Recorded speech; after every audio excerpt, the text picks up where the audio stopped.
Hello everyone. तो आप लोग कैसे हैं? तो जैसा कि लास्ट क्लास में हम लोग नंबर सिस्टम के बारे में पढ़े थे, तो आज हम आप लोगों को पढ़ाएंगे नंबर सिस्टम के आगे थोड़ा सा। अब चलिए हम शुरू करते हैं आज की क्लास। तो आज की क्लास में हम पढ़ेंगे कि जैसा कि हमने लास्ट में कोप्राइम पे ख़त्म किया था। कोप्राइम का ये होता है कि कोप्राइम का जो ये डेफिनेशन होता है कि इसका HCF जिसका 1 होता है उसे कोप्राइम बोलते हैं।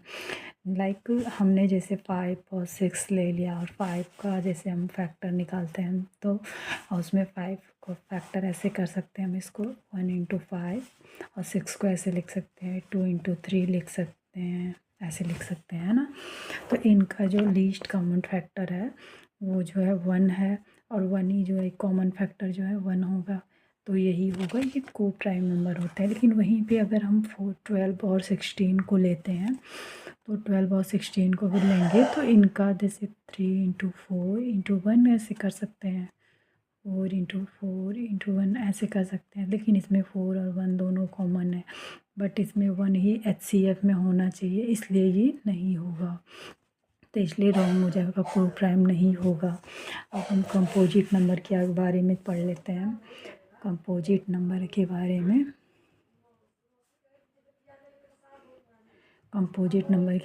कंपोजिट नंबर जो होते हैं वो नंबर होते हैं जिसके 2 से ज़्यादा मल्टीपल होते हैं, 2 से ज़्यादा फैक्टर होते हैं। लाइक जैसे 12 है, मैंने देखा कि 2 से डिवाइड हो जाता है, 3 से, 4 से, 6 से, 12 से, और 16 जो है 2 से, 4 से, 8 से, 16 से, ऐसे जो होते हैं नंबर, ये जो 2 से ज़्यादा इसके मल्टीपल हैं, इसलिए ये कंपोजिट नंबर हो गया। अब हम पढ़ते हैं HCF और LCM के बारे में। हो गया HCF और LCM के बारे में पढ़ते हैं। HCF क्या होता है? इस F को पहले बात तो फुल फॉर्म लिखते हैं, हाईएस्ट कॉमन फैक्टर, इसका फुल फॉर्म। अब देखते हैं हम ऐसे इसको कैसे निकाल। एग्जाम्पल से मैं बताती हूँ। एग्जाम्पल से जैसे कि मैंने 12 का पहले फैक्टर निकाल देते हैं, किससे किससे ये डिविजिबल है।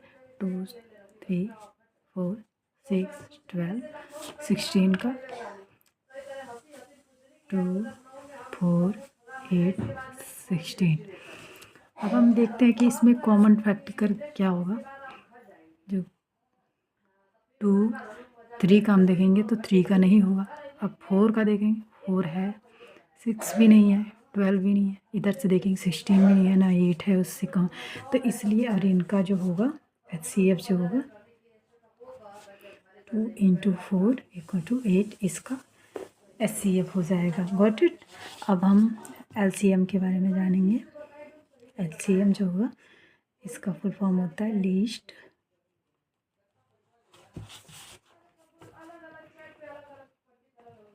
कॉमन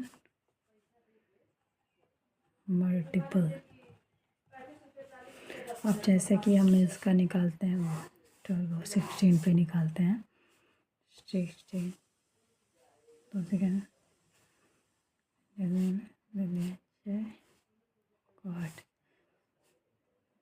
अगर सपोज कोई नंबर डिवाइड नहीं हो रहा है तो उसे वैसे ही लिख देंगे।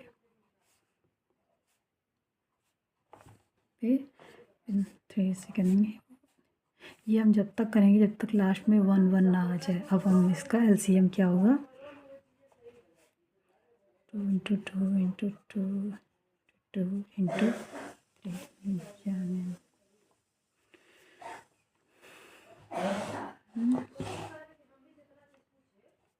48 हो गया। Got it.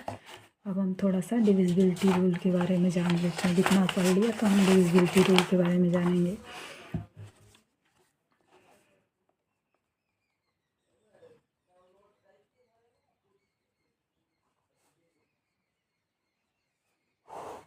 डिविजिबिलिटी रूल में जो होता है कि पहली बात तो हम डिविजिबिलिटी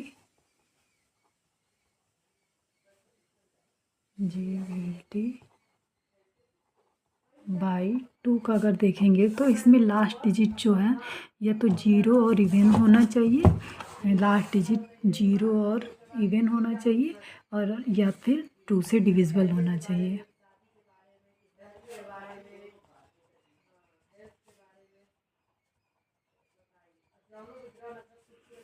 इवन और एंड डिविजिबल बाई 2 होगा, तभी डिविजिबिलिटी का रूल फॉलो करता है। तो सपोज़ मैंने एग्जांपल में ले लिया 12, तो इसका जो यूनिट डिजिट है, लास्ट डिजिट मतलब लास्ट डिजिट इसका ये 2 है, मतलब इवन है, और ये 2 से डिविजिबल भी है, तो ये डिविजिबिलिटी, ये 2 वाले डिविजिबिलिटी रूल को फॉलो करता है। अब वहीं पे हम अगर 13 को ले लेते हैं तो इसका लास्ट डिजिट 2 भी नहीं है, मतलब इवन भी नहीं है और 0 भी नहीं है, और ना ही ये 2 से डिवाइड होता है, तो ये डिविजिबिलिटी रूल को फॉलो नहीं करता है।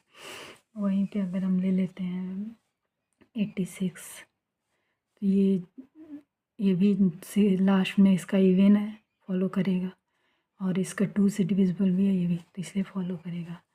और यहीं पे अगर 450, इसका लास्ट डिजिट 0 है तो फॉलो करेगा, और 2 से डिविजिबल भी है इसलिए फॉलो करेगा। Got it?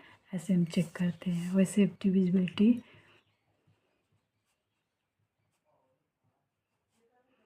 बाई 3, इसमें 3 का डिविजिबिलिटी में हम लोग देखते हैं कि इसमें ही होता है कि जो जितने भी एग्जांपल में हम देखते हैं, जैसे ना कोई नंबर दिया हुआ है, तो इन नंबर के जितने भी डिजिट हैं इनको ऐड ऑन करने पे जो भी नंबर जो मिलते हैं उसको, वो जो अगर 3 से डिवाइड हो जाए तो वो हो गए डिविजिबिलिटी बाई 3 के रूल को फॉलो करते हैं। जैसे कि 123 मैंने लिया, तो 1 + 2 + 3 हो गया तो 6, और 6 जो है अगर 3 से हम डिवाइड करेंगे तो 2 है, तो डिविजिबिलिटी रूल को ये फॉलो कर रहा है, तो इसलिए ये। और वहीं पे अगर हम देख लेते हैं 8 9 6 1 2, अगर देखते हैं ये 8 + 9 + 6 + 1 + 2, ऐसे देखते हैं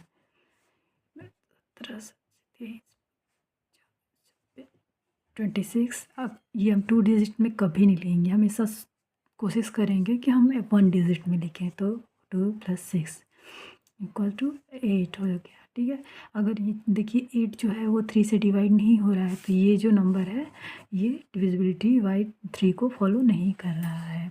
अब हम डिविजिबिलिटी बाई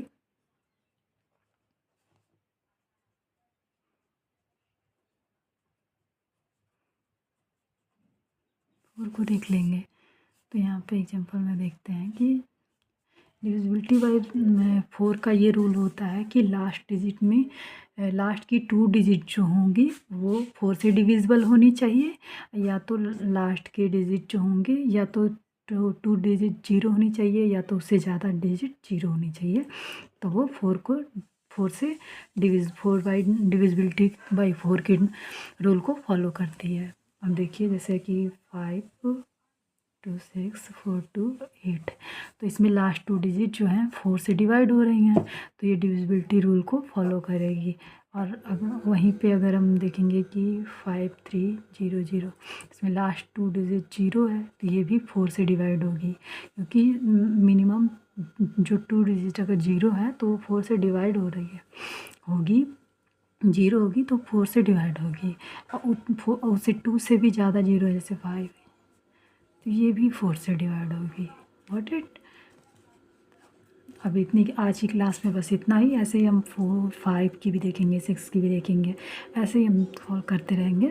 ठीक है, ऐसे ही हम फॉलो किए। और आज की क्लास में जो भी आप लोगों को लगा कि अभी हमको और भी कुछ करेक्शन करनी चाहिए, और जो भी आप लोगों को मिस्टेक होने लगे तो उसे करेक्ट करिएगा। Thank you so much everyone, और लाइक सब्सक्राइब एंड शेयर करिए मेरे चैनल को। Thank you so much.